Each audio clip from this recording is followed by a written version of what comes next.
welcome today, everyone. And I have with me Dr. Sarah Woodhouse, who is actually a trauma expert that is going to talk to us about her new book, You're Not Broken.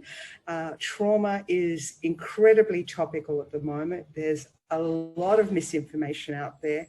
So I'm really looking forward to this chat with trauma, and I hope you enjoy it. Well, welcome, Sarah, and thank you for joining us today.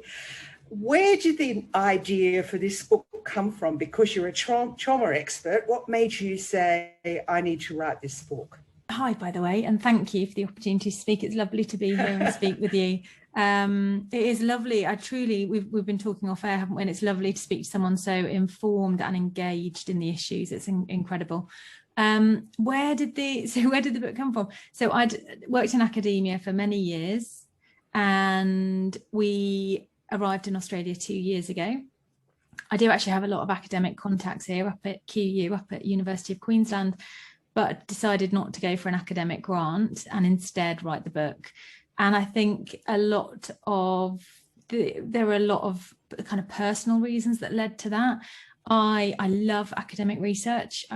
I've enjoyed every moment of it, but I'm also aware of the restrictions in terms of being allowed to speak my truth, I suppose, because when you work in academia, there's a certain language you have to use. You know, I'm a natural writer. I love writing. I've always written. I've had editorial jobs in the past. And you'll know, writing academic research papers is not quite the creative endeavour we might all hope. So I think on a personal level, I just wanted to get back into my writing, and I wanted to start communicating in the way that I love and using my own language and kind of busting out of that kind of academic research world. I was very aware of what was going on in the world. It just felt like the right time for the book. And this was pre-COVID.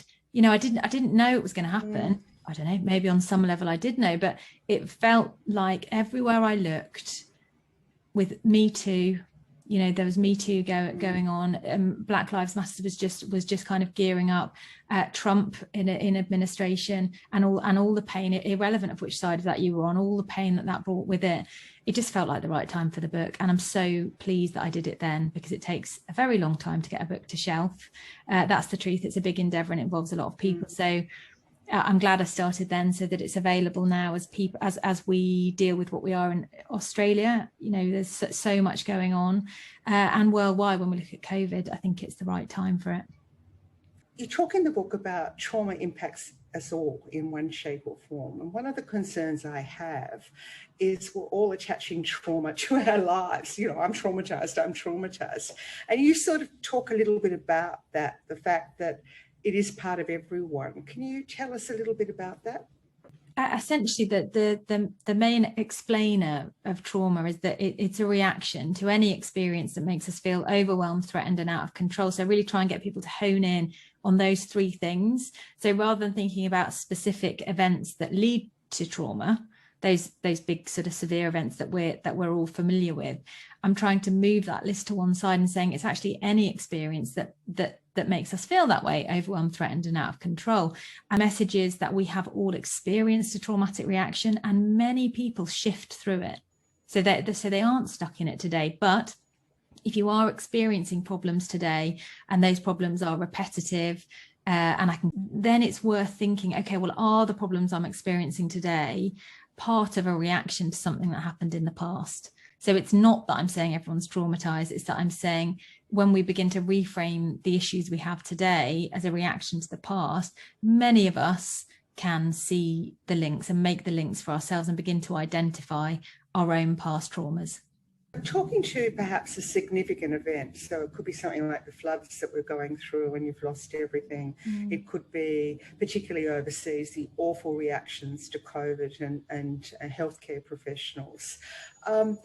We've been taught in our profession as first responders that the most important thing we can do is a proper response to a disclosure. In fact, there are world experts that say a proper response to a disclosure can save someone years in therapy. Just wondering, how people who perhaps say, oh, trauma isn't relevant to me, I'm fine, how they can take on board the fact that they might be fine, but somebody next to them mightn't be. So how you actually relate to people is so important. What do you think? The key things that I've learned about trauma as I've journeyed and travelled and explored this for the past 15 years is that and I presume that this is what you're referring to as you're talking about that first response to a disclosure. It really is everything. It's giving me goosies as I talk about it because it's so powerful. So we know that if we invalidate a person's feelings and experience, then we're in the trauma zone. That response of not acknowledging, not validating, not understanding, because we've pushed their feelings away. What do you think they do? They push their feelings away by saying whatever, it doesn't matter, or pull your socks up, or come on, get over it, whatever it might be, whatever form that invalidation takes. We almost provoke and prompt the traumatic reaction. Best thing that we can do for those around us, whether we understand trauma or not, that the best way we can support the people in our lives and anyone in our lives, whether their loved ones or not, is to validate their feelings and validate their experience. And that simply means if somebody comes to you saying, I feel really frightened, just say, I get it. You look really frightened. Like you validate, you repeat back to them what they're feeling. I see you, I hear you, I understand. That's our mantra. I see you, I hear you, I understand.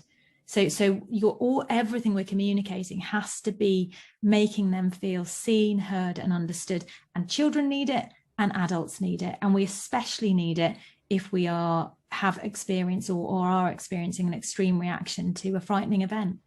It's a really great segue to what we were talking about offline with what's happening in Australia at the moment and indeed the world. We've had COVID come out of nowhere. We were all locked in our houses and couldn't go out and frightened of an unknown assailant, so to speak. We've had bushfires that destroyed lives and they're still recovering. There are people on the south coast still living in caravans and makeshift homes. We've had floods, and then of course we've had this massive uprising around Parliament House. Knowing that we've got a collective trauma, and is there some first steps that you think we could work towards? I know it's a big question, but for me, I feel everyone has to bring their expertise to bear and start to offer some intelligent conversation around this. You can't just have people telling their stories and it going nowhere. I also think focusing on how we support each other and understanding that as we speak about these things publicly, we all stand, we're all likely to be triggered. That's the truth. These are very difficult things to discuss. So I think laying that on the table and saying, we need to take care and you need to understand what it feels like in your body when you're triggered and how you might react. Because as you say, this cuts across everything.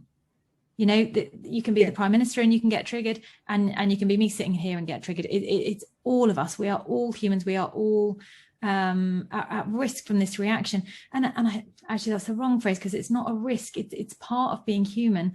The trick is to understand it, you know, compassionately understand. Because the thing that I've found through my work, I've had so many people say this to me, is I think because I am so very aware that most often the things that make us overreact or react at all in life, it's often when we're triggered.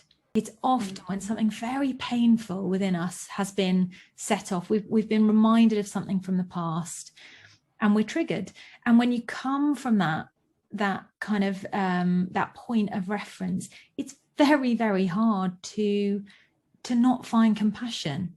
It enables you to interact with any human, observe their behavior, and not forgive it, not say it's all fine. I obviously would always expect people to take responsibility for their behavior, but always find a point of compassion and understand why, whether we're in the, you know, when people are in the media or not, they may be reacting a certain way, because these are very difficult things to talk about, and that's just the truth, and there's no point pretending otherwise, you know, and we have to support each other through this. How do we know we're being triggered, and how do we buy ourselves some time and pause our nervous system so we can get through that moment, even when we're in action? You know, when we say we're, you know, up on stage, what do we do? Is action and reaction. And that's what I would be urging people to focus on. We can feel strong emotions and not be triggered. You know, the emotions themselves aren't bad, they're not wrong, they don't indicate that we've been triggered. The point is, I suppose, about control. So if we are acting from a place of grounded connection, we're in the moment, our feet are on the floor, we're connected to our bodies. We all know that feeling, right? It's hard to explain, but I think we all know that feeling of strength and grounded connection when I am in the moment and in my body. And we can feel a whole heap of stuff when we're in that space. We're not triggered when we're in that space. When we react and overreact, we are out of control. The reaction pops out of us. In the act, we are out of control. The reaction pops out of us in the way that you saw with Scott Morrison when he went for the journalist. That was a reaction, you know, and that's where I would be beginning to use the terms triggered, and I would be beginning to say, okay, well, what's going on? And if people are wanting to understand if they are triggered and how that feels, really it's about those sort of uncontrollable reactions that bubble up in us, and the reaction might be verbalized, or it might be an emotional one. We might just feel it internally, that our body reacts, our emotions react, or we might feel it cognitively, our thinking suddenly starts spiraling, but it's the reaction versus action. So when we suddenly feel our body react, I would say. You talk in your book about some signs of trauma, and one of the ones I think I found interesting was often the memory, the chronology is a bit out of order. You can't sort of put it all together. Can you sort of just give us, I mean, there was a long list, but can you just give us some of the signs that perhaps trauma is impacting your life? The way that I recommend people think of it is, so you've got the cognitive symptoms, you've got the physical and emotional symptoms, and you've got the behavioral symptoms. So you've kind of got three big clusters there that you can look at. And if you take the physical and emotional first, because often that's where we feel the trigger first. So we're triggered, we're reminded of something, and often we experience it emotionally and physically first. And that might be a feeling of shame, anger, fear, frustration, loneliness. There are many ways that feeling can embody, that we can experience that as, and it will come with a load of physical sensations, right? Because we feel our feelings in our body. We don't think our feelings, we feel our feelings. So it's going to come with a lot of physical sensations like a racing heart, anxiety, being easily startled, those kind of things. And that's all linked to what's going on in our nervous system. So that fight, flight, freeze response has been set off, and we experience it physically and we experience it emotionally. And the reaction happens in a spiral. So the first thing we're going to experience is that physical and emotional, and then we're going to experience it cognitively. It's very likely we will, because we've got that flood of hormones that's going through our body. And of course, that goes through our brain as well, our mind as well. So we're going to experience a lot of different cognitive symptoms as well. Confusion, rumination, extreme negative thinking. A lot of people's old self-beliefs are triggered, sort of negative self-beliefs are triggered. But that's a piece of the puzzle that often people miss, but it greatly affects our thinking. So you've got what's going on in your body and your emotions, then you've also got the reaction that's kind of really affecting how we think. So we can't think straight, essentially. That's what I'm saying. Your prefrontal cortex is not working in the way that it usually would because of all those hormones. So the next sort of part of the cycle is the behavioral response. And this really is the part of the picture that often keeps us stuck in the symptoms. So we've got the physical, emotional, and then everything that's going on in our mind, and we react to try and cope, usually in some way. So we lean on a coping mechanism, and for the vast majority of people that are stuck in this loop, those coping mechanisms are avoidant. So what that means is they are all designed to push the feeling away, push the thoughts away. So that's anything compulsive busyness, compulsive eating, compulsive shopping, compulsive, and add a word at the end, and that's where we are.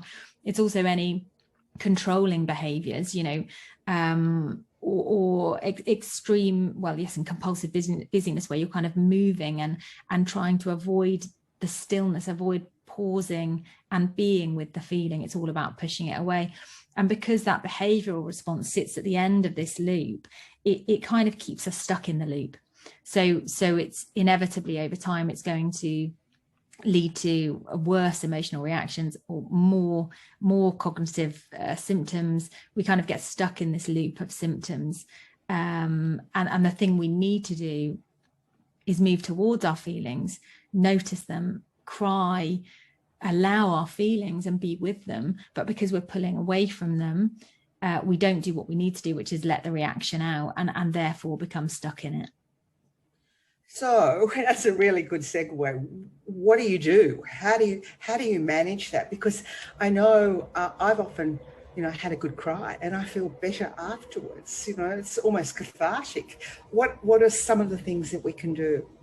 That's so wonderful. And it's that simple and that difficult. The first point of all of this is to pause and notice. Insight and awareness is everything.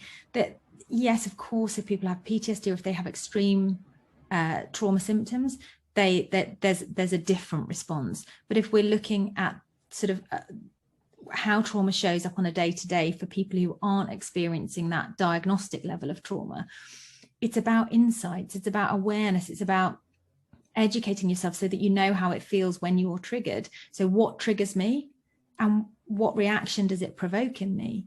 And those insights alone can bring huge healing. They can be the doorway to, or almost the springboard to, huge healing and growth. So the first really is about observation and becoming interested. When are my reactions set off? When am I overreacting? What am I overreacting to? It's piecing it together. I mean, this really can be a game changer for our relationships in particular, I would say, or our working life anyway. What reaction are you repeating? And therefore what pattern are you repeating? It's looking for those repetitive reactions and repetitive triggers. So the first piece of it really is all about becoming aware and acknowledging.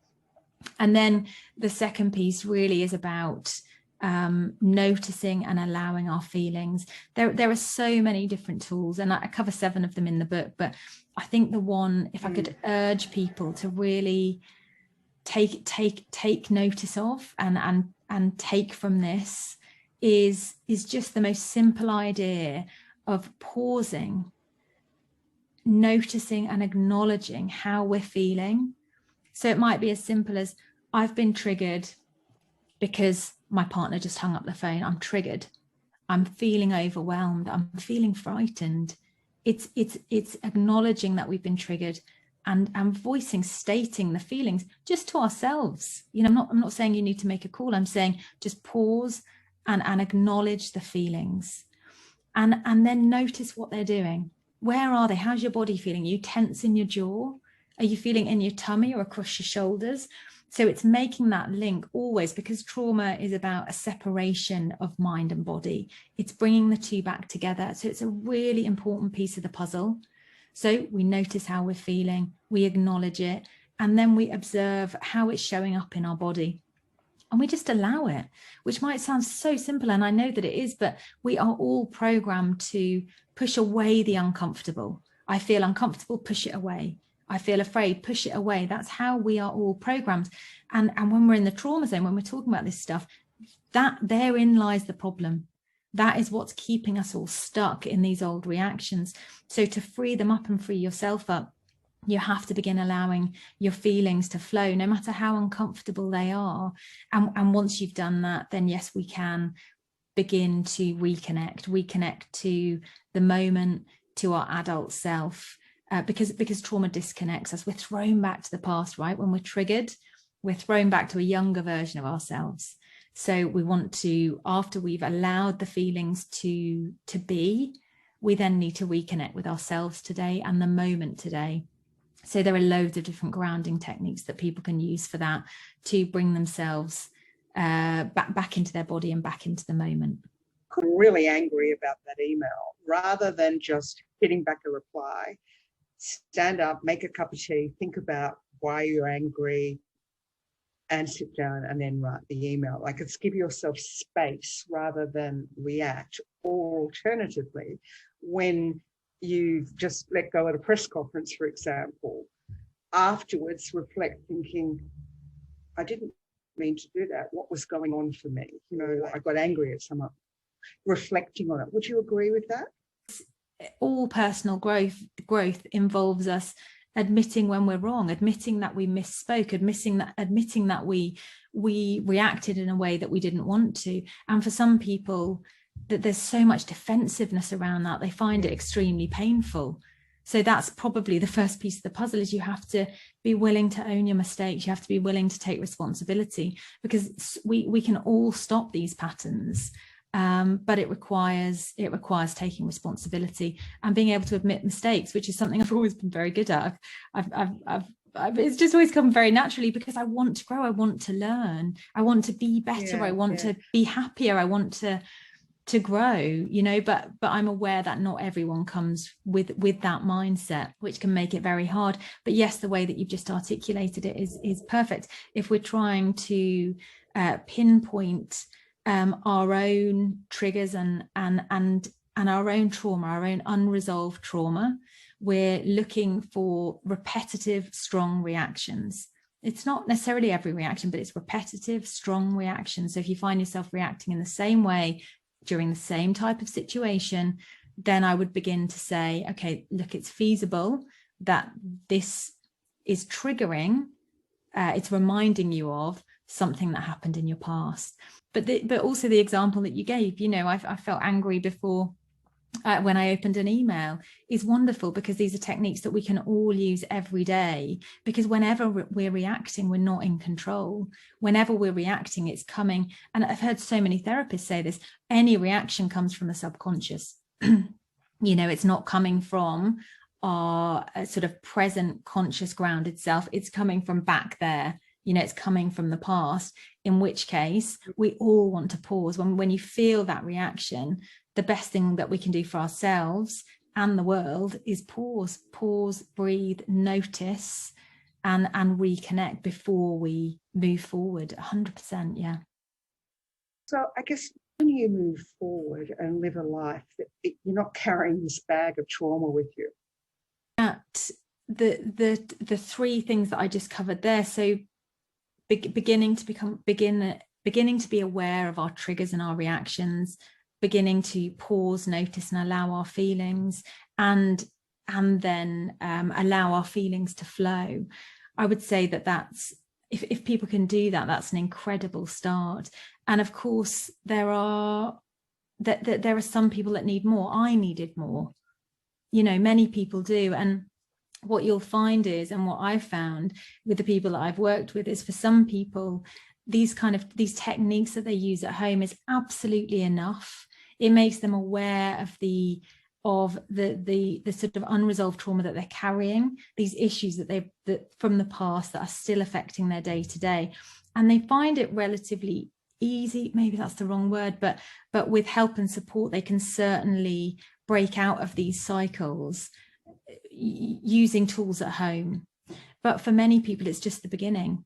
You know, they begin using these at home, and they want to go deeper. They want to learn more. They realize, actually, there's this thing, and it just keeps showing up, and it's and I need to do more processing. I need more help, and I certainly did. You know, I've tried.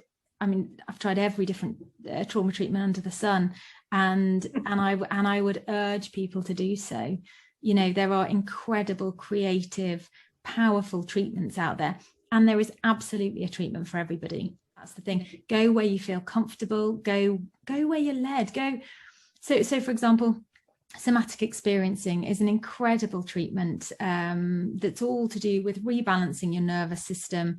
As the word somatic implies, it's all about the body, rebalancing the nervous system and releasing traumatic energy. That's, you know, essentially what they're doing. I tried it. How long ago? Maybe about 20 years ago, maybe a bit less than that, probably about 15 years. And I just didn't like it. I couldn't do it. I wasn't ready to do that kind of body work because I was very detached from my body. I've dissociated often, and I needed to do really, really gentle body work with a different type of body work that basically was about gently being able to observe and notice what was going on in my body, because I was completely disconnected. And since then, over the past 7 years, I've done so much SE work, and I love it. You know, I absolutely love it. It's been a total game changer for me. And so I'm using that as an example of what's right for me might not be right for someone else. And also there are different things that we'll need at different times, and that's okay. So go where you're drawn. You know, someone listening to this might absolutely love SE right now. Someone else, it might not be for them. Someone else might like working with a clinical psychologist. For someone else, it might be working with a therapist. Someone else, it might be EMDR, someone else CBT. There are so many different treatments, and I'm so grateful that there are, because we are colourful, unique humans, and what resonates with me won't necessarily resonate for you. So there is no one size fits all, but there is certainly enough choice. And if people go where they're drawn to, literally what they're drawn to, what excites them, what interests them, they will find their way through, and they can have incredible healing and incredible growth.